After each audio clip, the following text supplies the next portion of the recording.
มีแต่วัยรุ่นเป็นบุญก็ว่าคนวัดมวยก็ดูเพราะว่าตัวดีละก่อนนั้นนะแต่กลับตั้งมาปล่อยมาไล่แบบก่อนไล่ก่อนเป็นการแบบคุณบังไฟเมียใครคือว่าก่อนนั้นบ่บอกคือสิเม่นหัวคุณ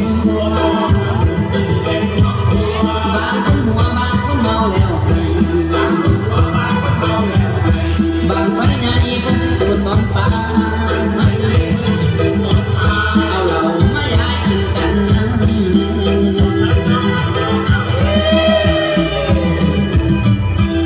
ตาวันแดงแสงลงหลับมาจะเคยพากันโค้งคุณเรือนบุญใดก็คงบ่เหมือนจนสุดบ่เหมือนผ่านบุญบ้านไป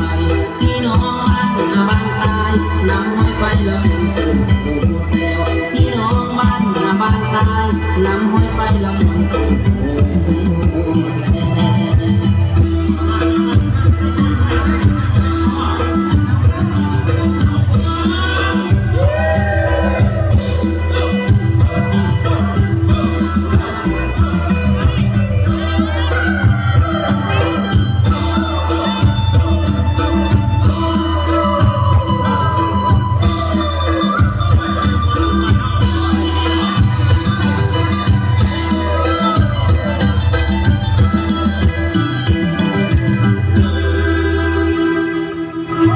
ขอเสียงปรบมือดังให้กับการแสดงชุดเติมบั้งไฟด้วยครับผมอันนี้เขาเรียกว่ารุ่นผสมนะครับตั้งแต่อนุบาลปีที่ 2 ถึงแม่70